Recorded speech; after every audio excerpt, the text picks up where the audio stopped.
अध्याय 164 आत्माओं को भक्षण। पौष्टिक रसातल ऊर्जा। नियमित आत्माओं के विपरीत विरोधी आत्माएं उसकी इच्छा से बंधी होती हैं, जिससे वे उसकी शक्ति का विस्तार बन जाती हैं। जिसका मूल रूप से मतलब यह है कि नियमित आत्माओं के विपरीत, जिनकी अपनी चेतना हो सकती है या अनुबंध की आवश्यकता होती है, विरोधी आत्माएं संबंधकर्ता की शक्ति का विस्तार है और बिना किसी सवाल के उसके आदेशों का पालन करती हैं। वे उसकी इच्छा से बंधे हैं और स्वतंत्र रूप से कार्य नहीं कर सकते। इस कनेक्शन ने यह सुनिश्चित किया कि संबंधकर्ता का अपने कार्यों और क्षमताओं पर पूर्ण नियंत्रण हो। जिस तरह ब्रह्मांड में पदार्थ है, उसकी विरोधी शक्ति पदार्थ विरोधी है, उसी तरह आत्माएं, प्रकाश और ऊर्जा के ईथर प्राणी भी हैं, जिनका मुकाबला रसातल से पैदा हुई विरोधी आत्माओं, अंधेरी संस्थाओं द्वारा किया जाता है। जबकि आत्माएं सद्भाव और जीवन का प्रतीक है, विरोधी आत्माएं अराजकता और मृत्यु की अभिव्यक्तियां हैं। वे प्रकाश द्वारा डाली गई छायाएं हैं, जो अपने उज्ज्वल समकक्षों की ऊर्जा को संतुलित करने और उपभोग करने के लिए विद्यमान हैं। जहां आत्माएं पवित्रता और संबंध पर पनपती हैं, वहीं विरोधी आत्माएं शून्य से शक्ति खींचती हैं, जो बुलाने वाले की इच्छा से बंधी होती है और उन आत्माओं के सार पर भोजन करती है जिन्हें वे निगलती हैं। वह अपनी रगों में अंधेरी ऊर्जा को दौड़ते हुए महसूस कर सकता था, जो अब उसका एक हिस्सा पहले से कहीं अधिक है। यदि आत्माएं स्वर्ग से संबद्ध थीं, तो विरोधी आत्माएं रसातल से जुड़ी थीं। वह जितनी अधिक आत्माओं का सेवन करता है, उसकी विरोधी आत्माएं उतनी ही मजबूत होती जाती हैं। ये शक्ति का एक सतत चक्र बनाता है, क्योंकि प्रत्येक पराजित आत्मा अपनी रसातल आत्मा की क्षमताओं को बढ़ाती है। हालांकि उन्हें बुलाने की कीमत चुकानी पड़ती है।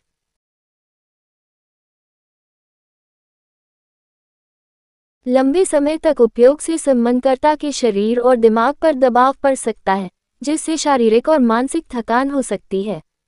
उसका सिर थोड़ा सा धड़का, यह इस बात की याद दिलाता है कि यह शक्ति कितना नुकसान कर सकती है। किसी लड़ाई में उसे सावधान रहना होगा कि वह अनजाने में खुद को नुकसान न पहुंचाए। हालांकि अब जब मैं यहाँ हूँ, वह रुका, प्रकाश के अनगिनत समूहों पर नजर डालते हुए, मैं इसका उपयोग क्यों नहीं करता? उसकी आवाज शांत थी, लेकिन उसकी आंखों में एक गहरा संकल्प चमक रहा था। उसकी आंखें ठंडी हो गईं क्योंकि एबिस ऊर्जा का तूफान उसके पीछे उमड़ने लगा। अंतरिक्ष कांप उठा, रसातल की अभिव्यक्ति को पकड़ने की कोशिश कर रहा था। एक धीमी, अशुभ गड़गड़ाहट पूरे क्षेत्र में गूंज उठी, वास्तविकता का ताना बाना खींचता और मुड़ता हुआ प्रतीत हुआ। आत्मा के गुच्छे फट गए और उससे जहां तक संभव हो सके एक दिशा में बिखर गए। आत्माओं में दहशत फैल गई, उनका कभी शांत रूप अब भय से टिमटिमा रहा था। वह खड़ा नहीं हुआ और उसने जितनी भी आत्माओं को देखा, उनका पीछा किया। उसकी चाल तेज, सटीक थी, अथाह ऊर्जा छाया की तरह उसके पीछे चल रही थी। स्विश! इसके बाद जो हुआ वह लाल काली ऊर्जा का एक समूह था जो प्रकाश की अनगिनत रंगीन गेंदों को निगल रहा था। उसके द्वारा उपभोग की गई प्रत्येक भावना उसके चारों ओर बढ़ती शक्ति के तूफान में जुड़ गई। लाल अंधेरा हर गुजरते पल के साथ और अधिक तीव्र होता गया। समय बीतता गया और उसे समय का पता ही नहीं चला। जब उसने किसी भी आत्मा को देखा, उसका शिकार करने लगा। यह अफसोस की बात थी कि इस स्थान पर केवल आंशिक आत्माएं ही थीं। उसे एक सच्ची आत्मा के विरुद्ध प्रयास करना अच्छा लगता। हालांकि आंशिक आत्माओं की प्रचुरता ने उसकी पूर्ति कर दी। ऐसे ही अधिक से अधिक समय बीतता गया और अंत में वह रुक गया। उसकी सांसें उखड़ी उखड़ी सांसों में आ रही थीं। उसकी शक्ति का परिश्रम भारी पड़ रहा था। जहां तक वह देख सकता था, अब उसे केवल गुप्त काला अंधेरा ही दिखाई दे रहा था।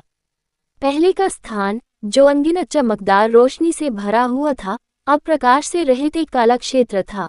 दमनकारी चुप्पी अब उसके कंधों पर भारी है। एक बार जीवन क्षेत्र अब शांत हो गया है।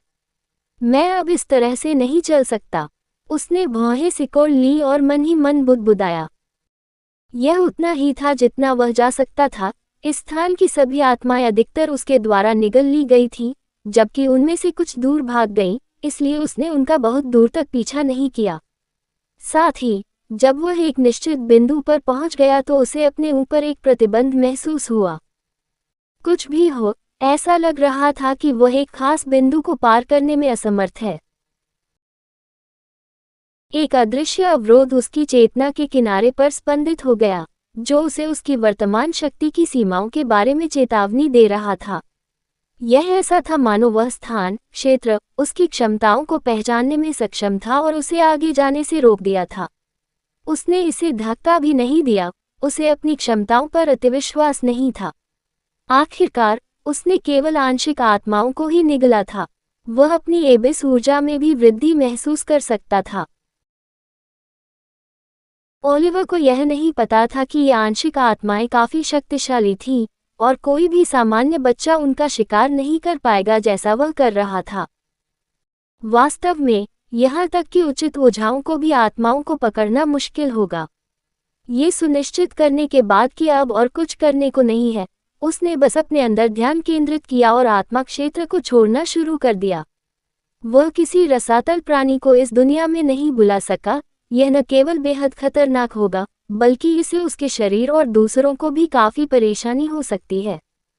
ऐसे प्राणी के कारण होने वाली अराजकता और विनाश के विचार ने उसे कांप दिया। जल्द ही उसका शरीर गायब हो गया और उसने वापस पहाड़ी हॉल में अपनी आंखें खोली। लेकिन कुछ अजीब था, बुजुर्ग के अलावा वहां कोई और मौजूद नहीं था। हॉल में बेहद शांति थी। धीमी रोशनी पूरे कमरे में खंभों की लंबी छाया डाल रही थी। अरे लड़के, आखिरकार खत्म हो गया, सिगफोर्ड ने भारी आवाज में कहा। ओलिवर ने असमंजस से उसकी ओर देखा। बड़े, आपका क्या मतलब है? सब लोग कहाँ हैं? मैंने उन्हें बर्खास्त कर दिया क्योंकि आप इतना समय ले रहे थे। लंबा, रुको, इसका क्या मतलब है? तुम्हें क्या लगता है कि तुम कब से आत्मा के क्षेत्र में हो? सिगफोर्ड ने उत्तर देने के बजाय उससे प्रश्न किया। बुजुर्ग की आंखें थकी हुई थीं, उसके स्वर में अधीरता का संकेत था। अच्छा, शायद 2 घंटे। हाँ, 2 घंटे, सचमुच। सिगफोर्ड ने हताशा में अपनी भौहें सिकोड़ लीं। 5 दिन से अधिक हो गए। क्या? कैसे? ओलिवर ने अपना आपा खो दिया और चौड़ी आंखों से पूछा। उसे विश्वास ही नहीं हो रहा था कि उसने उस स्थान पर पूरे 5 दिन बिताए हैं। उसका दिमाग चकरा गया, खोए हुए समय की विशालता को समझने की कोशिश कर रहा था। क्या चल रहा है? 5 दिन कैसे हो सकते हैं? उसे विश्वास ही नहीं हो रहा था कि आत्माओं का शिकार करने में इतना समय लगेगा। उस अंधेरे दायरे में उसने वास्तव में समय की समझ खो दी। मुझे कैसे पता होगा? सिगफोर्ड ने खर्राटा लिया और फिर पूछा, क्या आप एक आत्मा प्राप्त करने में कामयाब रहे? कहानी खत्म, अलविदा।